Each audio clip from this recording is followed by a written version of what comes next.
요한계시록 22장은 마지막 장입니다. 성경의 마지막 장이에요. 마지막 장이 결론적인 이야기입니다. 놀라운 이야기입니다.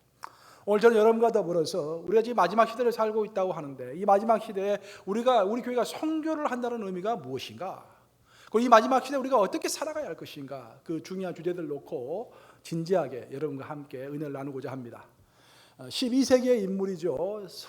성결하고 추앙을 받았던 아시시에서 살았던 프란치스코. 그 프란치스코가 하루는 길을 걷게 됩니다. 길을 걷다가 우물가를 지나치게 되는데, 그 우물가에서 어떤 여인이 물을 기르고 있었어요. 가만히 보니까 이제 항아리에 물이 가득 찼는데, 그 상당히 물이 많이 차 있는 항아리에다가 묵직한 나무 토막을 집어넣는 것입니다.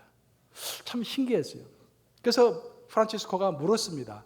아니, 물도 무거울 텐데 거기다가 왜 묵직한 나무 토막까지 집어넣습니까? 운반하기 힘들 건데. 그때 그 여인이 이렇게 답변합니다. 이 묵직한 것을 집어넣어야 출렁이는 물이 출렁이지를 않아요. 이 묵직한 것을 집어넣지 않으면 물이 너무 많이 출렁거려서 내 옷이 다 젖습니다. 그 짧은 이야기지만 그 이야기를 들은 프란치스코가 아주 깊은 영적인 교훈을 받았다고 고백하고 있습니다. 아, 그렇구나. 나도 이 흔들리는 세상을 살아갈 때 내 심령 가운데, 내 영혼 가운데 정말 묵직한 무언가가 있어야겠구나. 그래야 내가 내 길을 가겠구나. 그런 교훈을 얻었다고 고백하고 있습니다. 이 세상은 정말로 출렁입니다. 그렇죠? 이 세상 정말 많이 변합니다. 작년에 했던 것이 올해가 되면은 그냥 구식이 되어버립니다. 너무도 핸드폰도 너무 빨리 변해서 따라가기가 얼마나 힘든지 모르겠어요. 기능이 왜 그렇게 많은지. 제가 힘들 정도면 여러분은 얼마나 힘들겠습니까? 또 나이 드신 분들 더 힘들겠죠. 뭐 기능이 너무 많아요. 프린터도 옛날에는 간단하게 프린터 하나만 했으면 됐는데, 프린터에 팩스도 연결되어 있고 뭐 각종 스캔도 연결되어 있고, 그 프린터 설치하는 것도 쉽지가 않습니다. 그런 시대가 지금 되었습니다. 이렇게 출렁이는 시대, 변하는 시대에 우리가 정말 원하는 길, 진리의 길을 똑바로 흔들리지 않고 똑바로 끝까지 가려면은 우리의 심령 가운데 흔들리지 않는 뭔가가 있어야 한다라는 거예요. 흔들리지 않는 그 무엇인가는 아마도 믿음일 것입니다. 또 그것은 신념일 것입니다. 그것은 또 비전일 것입니다. 믿음, 신념, 비전 다 중요합니다. 하지만 그건 못지않게 중요한 것이 있는데, 성경에서 거듭 강조하고 있는 것이 있는데, 그것이 바로 하나님의 약속의 말씀에 근거한 소망이라 하는 것입니다. 히브리서를 읽어보면 소망에 대해서 이렇게 이야기하고 있어요. 소망은 영혼의 닻이다라고 표현하고 있습니다. 영혼의 닿은 앵커를 이야기하는 거예요. 흔들리는 바다 위에 떠 있는 배가 흔들리지 않고 자기 자리를 지키기 위해서는 앵커, 닻이 필요합니다. 우리 신앙에 있어서도 흔들리지 않냐고 내 길을 곧바로 지킬 수 있는 그 닭과 같은 것이 바로 소망이다, 그런 말입니다. 성경 읽어보면요, 소망이라는 이야기가 나올 때 대부분, 상당히 많은 부분은 소망은 반드시 예수님의 재림과 관련해서 소망이 나옵니다. 예수님의 재림이 소망의 키 컨텐츠, 소망의 키 내용인 것입니다. 주요 내용인 것입니다. 성경 읽어보면 예수님의 재림에 대해서 무려 318번이 언급이 되고 있습니다. 대단히 많이 언급된 거죠. 그래서 예수님께서 반드시 재림하신다는 그 예수님의 재림에 관한 설명이 318번이 언급되고 있는 것입니다. 성경의 주요 주제 중에 하나인 것이 확실합니다. 이렇게 예수님의 재림이 가까워진 시대, 예수님께서 금방 오신다고 믿는 시대를 우리는 보통 말세라고 이야기하고 마지막 때라고 이야기합니다. 그런데 성경은 예수님의 마지막 시대, 예수님의 재림이 갑자기 이루어진다고 말하지 않아요. 물론 도둑이 오는 것처럼 갑자기 이루어지지만 그 갑자기 오기 전에 어떤 시대적인 징조가 있다고 이야기합니다. 그래서 우리는 항상 시대를 분별할 수 있어야 합니다. 시대가 어떤 시대로 흘러가고 있는가. 성경에 따르면은 그게 세 가지로 시대의 분별을 이야기합니다. 앞으로 이러이러한 시대가 될 것인데, 그런 시대가 되면은 내 재림이, 예수님께서 하늘로 올라가신 예수님께서 다시 땅으로 오실 시기가 가까워짐을 너희가 알쩌다라고 이야기했습니다. 그 세 가지가 무엇인가? 첫째는 이스라엘 민족을 보면 우리가 알 수 있다고 했습니다. 구약을 읽어보면 이스라엘 민족에 관한 예언들이 많이 있습니다. 그 예언들을 통폐합해서 한마디로 요약하면은 너희들은 앞으로 메시아가 이 땅에 올 것인데, 여기서 메시아는 구약 시대의 예언을 이야기하니까 예수 그리스도를 이야기하죠. 앞으로 예수 그리스도가 이 땅에 올 것인데, 초림을 할 것인데, 너희가 예수 그리스도를 믿지 않고 그를 핍박하며 그 결과로 너희는 온 세상에 유리하리라. 온 세상에 흩어져서 유리하리라. 하지만 끝날이 오면은 내가 너희를 모든 세계 곳곳에서 불러 모으리라 라는 것이 구약에 나와 있는 이스라엘 민족에 관한 예언의 요약입니다. 정말로 그 예언의 말씀대로 그들은 예수님을 믿지 않았고 예수님을 핍박했고, 그 결과 AD 70년에 디도스 장군이, 로마의 디도스 장군이 예루살렘 성전과 성벽을 다 무너뜨렸습니다. 그리고 그들은 세계 곳곳으로 뿔뿔이 흩어져서 디아스포라가 되었습니다. 근데 놀랍게도 1948년에 있을 수 없는 일이 벌어졌는데, 1948년에 정말 기적과도 같이 이스라엘이라는 국가가 만들어진 것입니다. 이것은 국제정치학적으로 봤을 때 기적에 가까운 일입니다. 제 전공이 국제정치학 아닙니까? 굉장히 기적에 가까운 일이에요. 기적적으로 이스라엘이 회복된 것입니다. 그리고 세계 각지에서 사람들이, 이스라엘 민족들이 모였고, 그 조그만 나라를 없애기 위해서 중동의 모든 나라들이 연합해서 전쟁을 몇 번씩 치렀지만 결국 승리하지 못했습니다. 그래서 이스라엘 민족이 정말 기적적인 방법으로, 신비적인 방법으로 하나님의 예언을 성취하면서 딱 생겨나게 된 것입니다. 이미 그때부터 마지막이 임박했음을 우리는 느끼게 되는 것입니다. 이스라엘과 관련해서 앞으로 있게 될 분명한 일은 뭐냐면은, 예루살렘 성전이 있던 자리가, 예루살렘 성전이 다 무너졌고 그 위에 지금 모슬렘 성전이 서 있는데, 언젠가는 평화적인 방법으로, 전쟁하지 않습니다, 평화적인 방법으로 그 위에 예루살렘 성전이 재건될 것입니다. 그래서 우리가 어떤 뉴스를 들을 때, 예루살렘 재건을 중동 국가들과 이스라엘이 협정을 해서 다 해결되었습니다, 곧 예루살렘 성전이 세워질 것입니다 라는 그런 뉴스를 들으면, 야, 이제 금방 이제 세상 말세가 오는구나라고 생각하면 되겠습니다. 이와 아울러서 말세의 두 번째 징조는 세계화의 진전입니다. 마지막 시대 표적에 대해서 다니엘은 이런 말을 했습니다. 다니엘서 12장 4절 함께 읽겠습니다. 다니엘서 12장 4절 함께 읽습니다. 시작.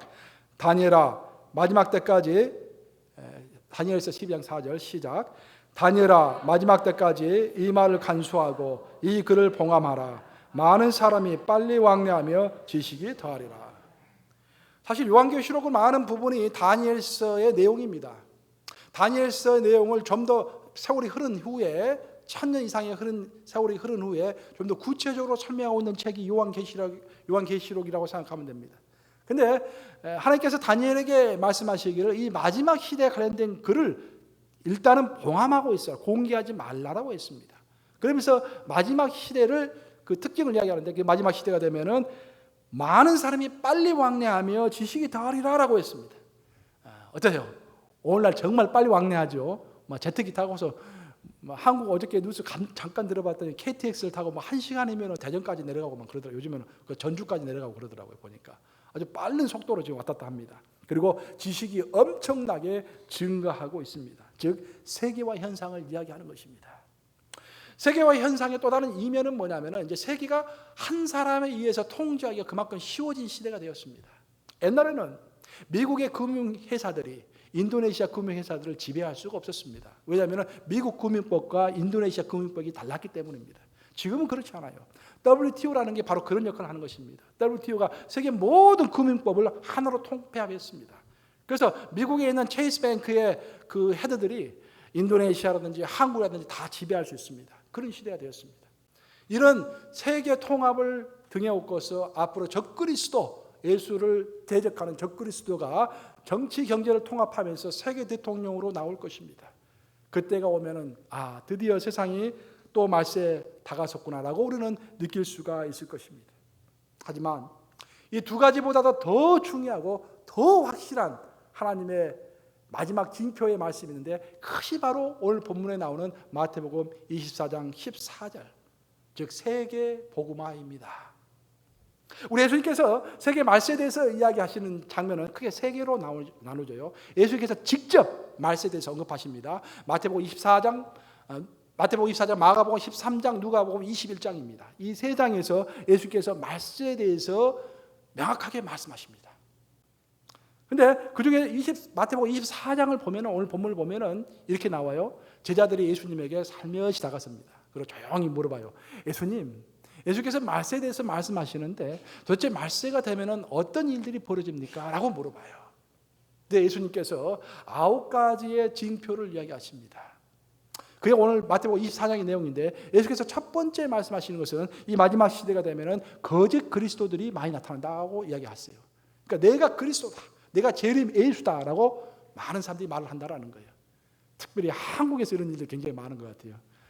한국에 지금 자칭 재림 예수라고 말하는 사람이 300명이 넘는데요, 지금. 정신병원에 계시나? 근데 그 300명을 또 따르는 사람들 그렇게 많대요. 이분이 예수님이시다 하고 이렇게. 말세의 징표입니다. 두 번째 말세의 징표로 오늘 마태복음 24장을 보면은 전쟁이 많이 일어날 것이다라고 예수님께서 말씀하세요. 세 번째 징표는 뭐냐면은 민족이 민족을 대결해서 일어날 것이다라고, 민족 전쟁이 많이 일어날 것이라고 이야기합니다. 세르비아 사건이라든지 시리아 사건이라든지 전 민족 전쟁입니다. 보면은 종교 전쟁과 민족 전쟁이 혼합되어 있는 거예요. 그리고 네 번째로 이야기하시는 것이 마지막 날에는 기근과 지진이 많이 일어날 것이다라고 이야기해요. 우리가 기근과 지진의 소식을 많이 듣고 있잖아요. 그리고 다섯 번째 예수님께서 말씀하신 징표는 뭐냐면은 마지막 시대에 영적인 부흥도 많이 일어나고 많은 사람들이 예수를 믿게 되지만 그와 동시에 많은 사람들이 예수를 믿는 사람들을 핍박할 것이다. 즉 믿는 크리스찬들을 많이 핍박한다는 이야기가 나옵니다. 마지막 시대에. 요즘에 그렇죠. 지금 미국은 안전하지만 아프리카나 보면은 제3세계에 보면은 예수를 믿는다는 그 이유 때문에 한 마을이 그냥 전부 죽게 되고 사람들이 죽게 되고 그런 일들이 지금 벌어지고 있습니다. 그리고 여섯 번째 예수님께서 징표로 말씀하실 것은 뭐냐면은 이런 압박 때문에 기존의 성도들이 많이 배교를 한다고 되어 있어요. 이제 마지막 시대에 가면은요, 영적 부흥이고 한때에서는 막 일어나지만 한편에서는 예수님을 떠나는 사람들이 많이 생깁니다. 예수 믿으면은 내가 모든 거 잘 될 거라고 생각했는데 이렇게 큰 핍박이 있다니 그럼 내가 믿을 필요가 없지 하고 교회를 떠나는 사람들이 많이 생긴다라는 거예요. 그러면서 이 어지러운 세상에 예수님께서 일곱 번째로 말씀하시는 것은 거짓 선지자가 많이 나타난다는 것입니다. 거짓 선지자. 그래서 마지막 시대가 되면 하나님께서 나에게 이렇게 말씀하셨다, 하나님께서 이렇게 말씀하시는데 라고 그런 말을 붙이는 사람들이 많아진다는 거예요. 마지막 시대에는. 그리고 마지막 여덟 번째 예수님께서 말씀하신 것은 이 마지막 시대가 가면은 악이 승하면서 사랑이 식어진다라고 이야기하고 있습니다. 사람에 대한 관심이 없어지고 무심해지고 고아나 과부나 어려운 자들에게 대해서 관심을 갖기보다는 내 일에만 몰두하는 사랑이 식어지는 시대가 된다. 이 모든 것이 왔을 때 이 인류의 마지막이 온 것을 너희는 알쩌다라고 말씀하시면서 약간 띄임을 들이시고 숨을 한번 내쉰 다음에 한마디를 더 하셨는데 그것이 바로 오늘 본문인 마태복음 24장 14절이에요. 너무나 중요한 말씀, 우리 한번 같이 읽어보겠습니다. 마태복음 24장 14절 함께 읽습니다. 시작. 이 천국 복음이 모든 민족에게 증언되기 위하여 온 세상에 전파되리니 그제야 끝이 오리라. 언제 끝이 온다? 온 세상에 복음이 전파되면 그제야 끝이 오리라. 마태복음 24장을 보시면 예수님께서 이 말씀의 징조로 9가지를 이야기하셨죠. 이 9가지 중에서 이 마태복음 24장 14절 방금 우리가 읽은 이 구절만 빼면은 나머지 8개의 징조는 이미 다 부분적으로 성취가 되고 있습니다. 지금 그렇죠? 다 한 번씩 경험해봤던 것들이 우리가. 근데 우리가 인류 역사상 한 번도 성취가 안 된 사건이 바로 세계 복음화입니다. 마태복음 24장 14절 이 말씀입니다. 지금 우리의 선교 역사를 보면은 1989년도 통계를 내가 봤더니 1989년도에 로잔 회의가 열렸어요. 전 세계에 있는 기독교 지도자들이 스위스 로잔에서 모였습니다. 그때 통계를 냈는데 전 세계에는 2만 4천 개의 민족이 있습니다. 종족이라고 하죠. 자기 언어를 가지고 있는, 글은 없지만 말은 가지고 있는 그런 종족이 2만 4천 개나 됩니다. 그 2만 4천 개 중에서 아직까지 그때까지 복음을 듣지 못한 종족이 거의 절반, 11,000개였습니다. 그래서 이러면 안 되겠다 싶어가지고 그때부터 전 세계 교회들이 연합해가지고 선교에 열을 내기 시작한 것입니다. 그게 1990년부터 시작되었습니다. 그래서 열심히 선교를 한 결과 지금은 어떻게 되냐면은 지금 10년 기준으로 1,500개 종족만 unreached people, 미전도 종족이고 나머지 전부 전도가 되었습니다. 굉장히 빠른 속도로 지금 전도가 되고 있는 거예요. 선교가 전파가 되고 있는 것입니다. 그래서 이런 추세로 가면은 선교학자들이 지금 통계를 내는 걸 보면은 2025년경이 되면은 모든 1,500개 남아있는 종족들도 복음을 듣게 되고 성경을 갖게 됩니다. 그러면은 뭐가 이루어지겠습니까? 예수님께서 이제야 마지막이 되리라. 예수께서 오시는 거예요. 그래서 우리가 속단할 수는 없지만 하나님께서 언제 오신다라는 것을 하나님만 아시기 때문에 우리가 속단할 수는 없지만 일단 하나님의 약속의 말씀에 근거해 보았을 때는 빠르면은 우리 시대에 늦어도 우리 자녀 시대까지는 예수님의 재림이 있지 않을까라는 그런 생각을 다 해보게 되는 것입니다. 그래서 많은 사람들이 지금이 마지막이라는 이야기를 하고 있는 것입니다. 그리고 이 마지막 시대에 우리가 선교를 한다는 의미는 우리가 내일 모레 스리랑카에 가는 이유는 바로 예수님께서 속히 이 땅에 오시도록 그 길을 돕는 역할을 하는 것입니다. 예수께서 금방 오시기 때문에 그들이 정말 예수님을 알고 영접해서 예수님의 자녀가 되어서 천국 소망을 함께 가지기를 원하는 마음으로 예수님이 이 땅에 오시려면 모든 족속이 복음을 들어야 하기 때문에 그것에 일조하는 마음으로 예수님의 마음을 닮아서 예수께서 하신 말씀은 눈을 들어 밭을 보아라 이제 추수할 때가 되었도다. 하지만 일꾼이 많지 않도다. 주인에게 청하여 일꾼을 보내주시옵소서라고 기도해라 라고 말씀하시지 않으셨습니까? 우리가 예수님의 마음을 품어야 할텐데 예수님의 마음이 무엇입니까 여러분?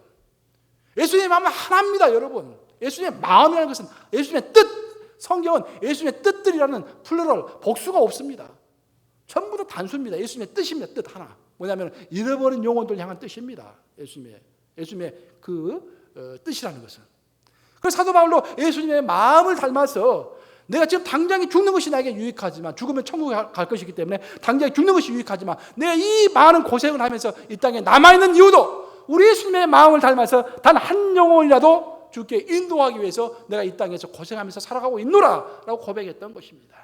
그래서 우리가 내일 모레 선교하기 위해서 스리랑카를 간다는 이유도 또 우리가 선교에 이렇게 힘을 쏟는 이유도 결국 예수님의 마음을 닮아서 예수님이 원하시는 것 특별히 예수님이 이 땅에 재림하시는 길을 예비하는 그런 행동인 것입니다.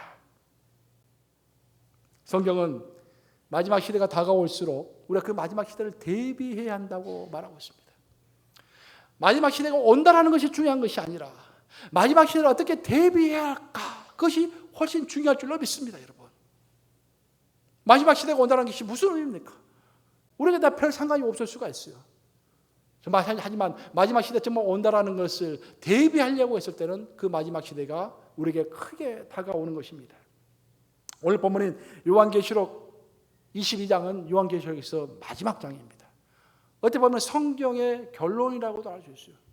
근데 요한계시록 22장 마지막 장을 쭉 읽으면요, 어떤 특징이 나타나는데 예수님께서 직접 3번을 반복하시는 말씀이 있어요. 성경에서 반복은 항상 중요한 거라고 그랬죠. 3번 반복하시는 말씀이 있는데 그 말씀이 뭐냐면 내가 속히 오리라라는 말씀입니다. 한번 따라서 해보시겠습니다. 내가 속히 오리라. 몇 번 나온다고요? 3번 나오는 거예요. 강조하고 있습니다. 내가 속히 오리라. 더 중요한 것은 왜 속히 오시는 것인가? 그 이유가 바로 오늘 읽은 오늘 본문인 요한계시록 22장 12절이죠. 요한계시록 22장 12절 우리 요한계시록 12절을 함께 같이 읽어보겠습니다. 요한계시록 찾아볼까요? 22장 12절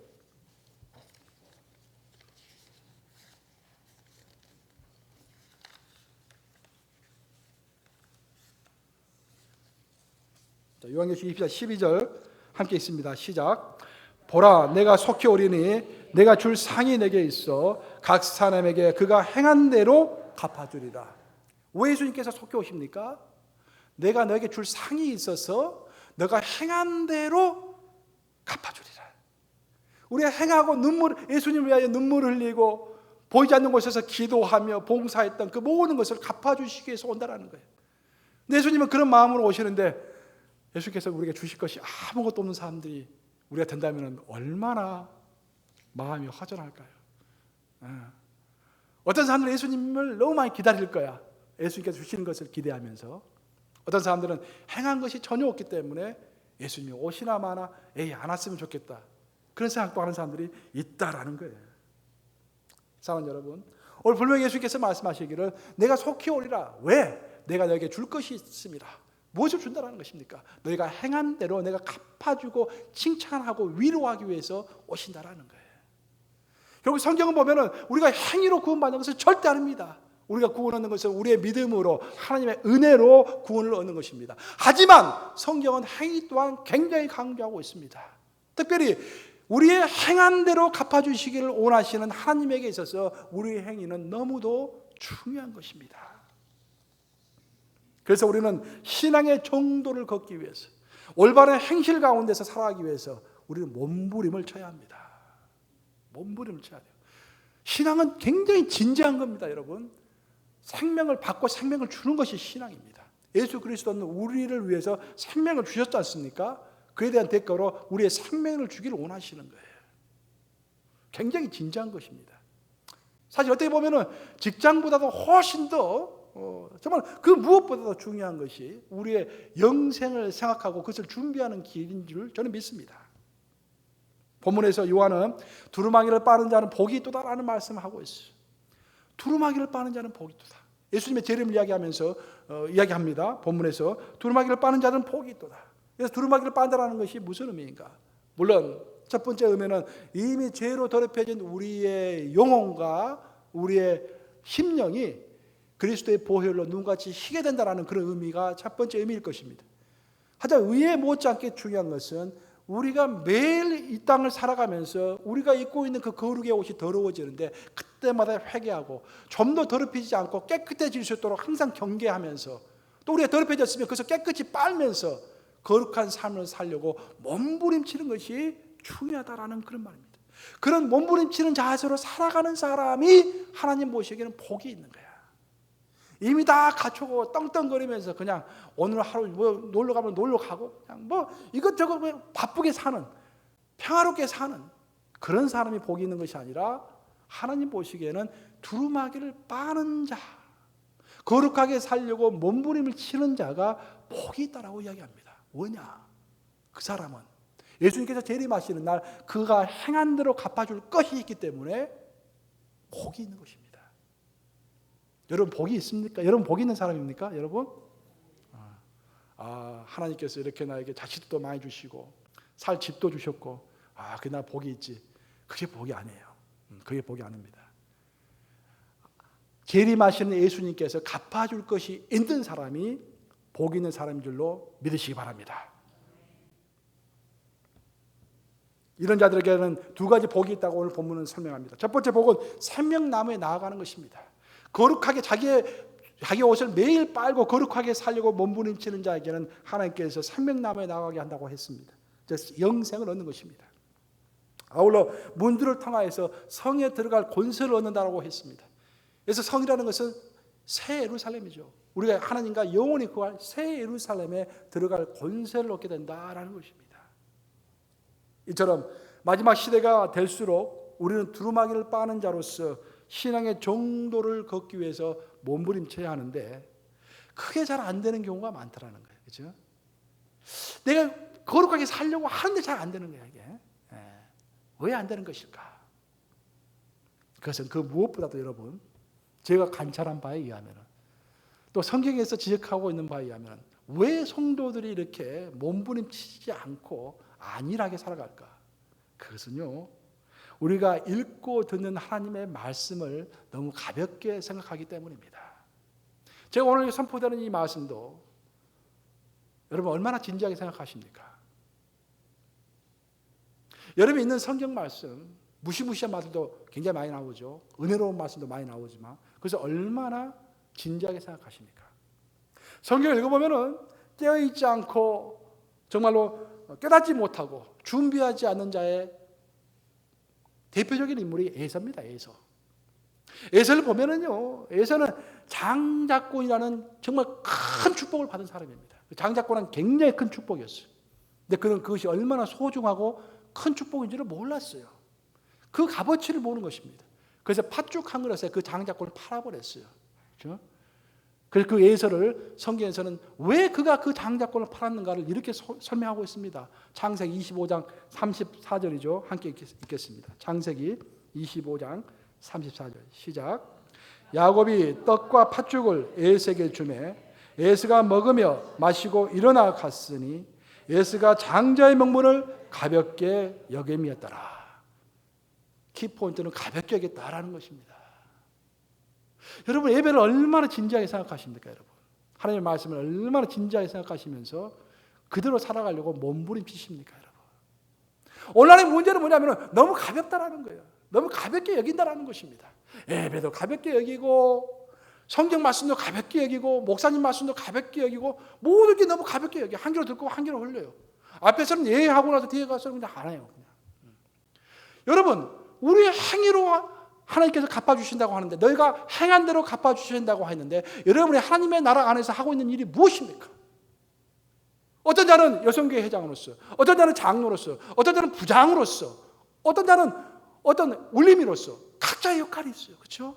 그 행한 대로 갚아주시는 거예요. 여러분 그 직분을 절대로 가볍게 생각하면 안 됩니다. 가볍게 생각하는 순간에 영적인 애서가 되는 거예요. 여러분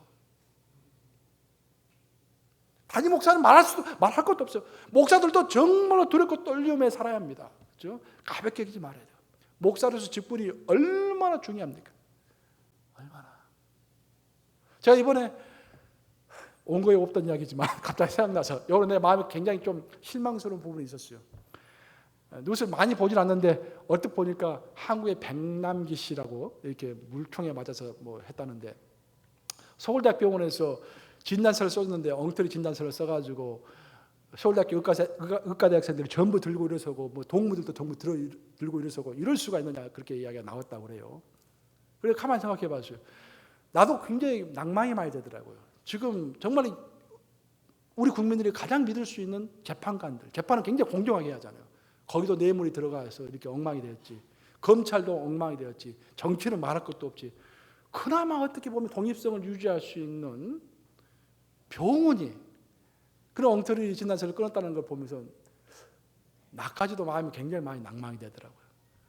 근데 가만히 생각해 보니까 목사가 타락하면 얼마나 실망할까 성도들이. 그 생각이 번뜩 드는 거예요. 그렇죠? 최후의 양심에 보르는 목사가 돼야 하지 않을까.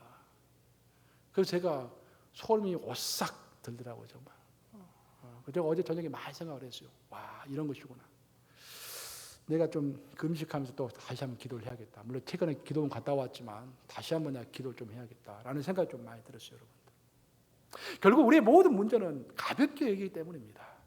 여러분 주일날 예배 오는 것 어떻게 생각하십니까? 예배는 하나님과의 약속입니다. 그렇죠?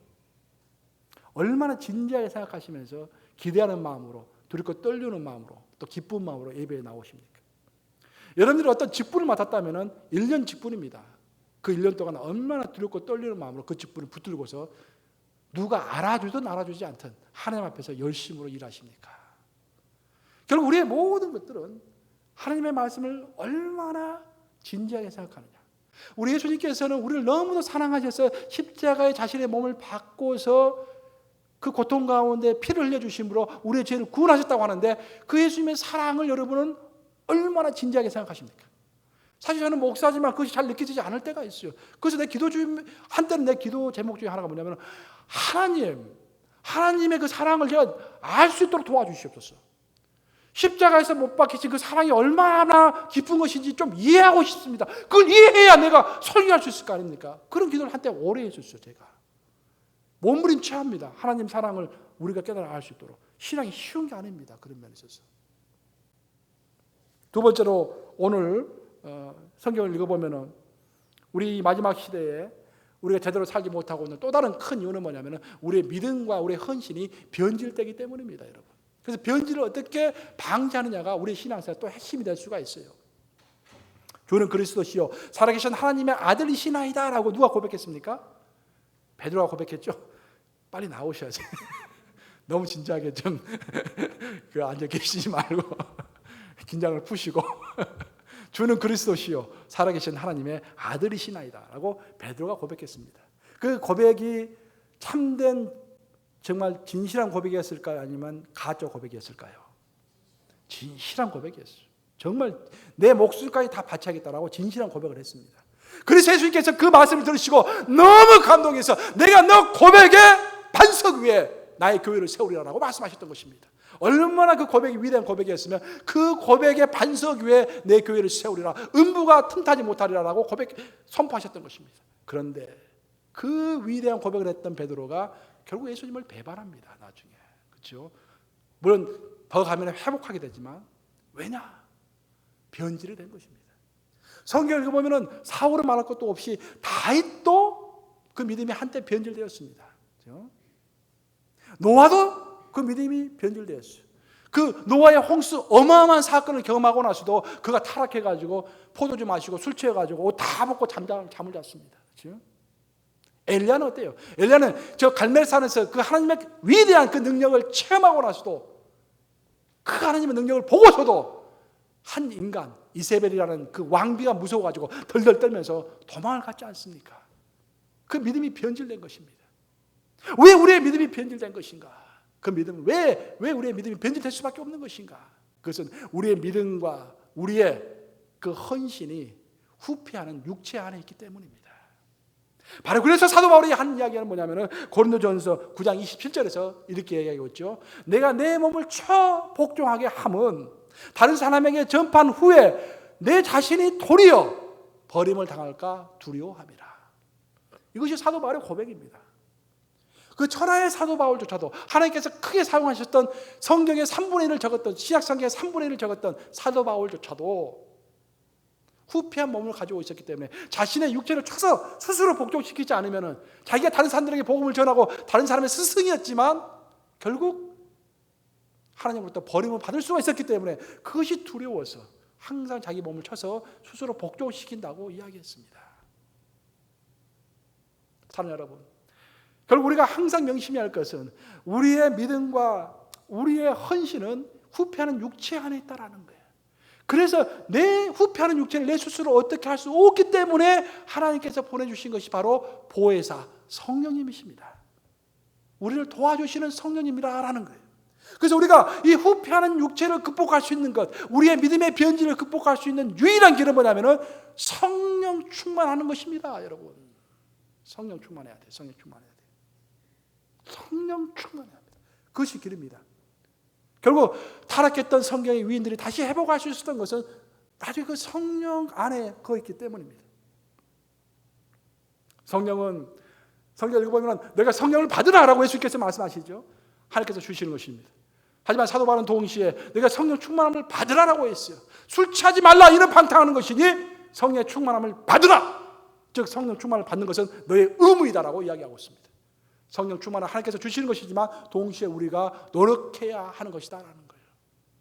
그래서 이 마지막 시대에 정말 예수님 금방 오시는 이 시대에 예수님께서 우리의 행한 대로 갚아줄 것이 있기 위해서 우리가 정말 다운 신앙생활을 하려면 성령 충만해야 합니다. 말씀 읽을 때 진지하게 읽고 기도하는 거 게을리하지 말아야 되고 훈련할 때 기회가 있을 때 열심을 해서 여러분 훈련하세요. 이 기회 항상 있는 거 아닙니다, 여러분. 기회 항상 있는 거 아니에요. 나중에 하지. 여러분 때문에 못할 수도 있고 교회 상황 때문에 못할 수도 있어요. 기회 있을 때 열심히 하세요, 여러분들. 그리고 하나님께서 항상 관심을 갖고 있는 것은 고아와 가부와 어려운 자들에게 관심을 갖고 있지 않습니까? 자선을 많이 하세요, 여러분들. 도와주는 거 교회를 통해서 지정헌금도 많이 하시고 많이 하세요. 그런 것들. 그리고 여러분들 어떤 직분이 맡겨지면 성령 충만함을 입어서 직분에 열심을 내세요. 다른 사람 다 안 하니까 나도 안 하면 되겠지. 정반대야. 다른 사람 다 안 하니까 누가 열심히 합니까? 내가 열심히 해야 하는 거야. 다른 사람 열심히 하니까 내가 열심히 해야 하는 거예요. 결국 종합하면은 이 마지막 시대를 우리가 어떻게 살아갈 것인가? 첫째는 하나님의 말씀을 가볍게 여기지 말아야 할 것 같습니다. 두 번째는 항상 성령 충만함으로 우리의 믿음의 변질을 방지해야 할 줄로 믿습니다. 이 말씀을 기억하시면서 기도하며 말씀을 가까이 하며 훈련받으며 금식하며 갈망하는 심령으로 예배를 드리며 성령 충만함으로 마지막 시대를 이겨내는 여러분들 되시기를 우리 주님의 이름으로 축복합니다. 기도하시겠습니다.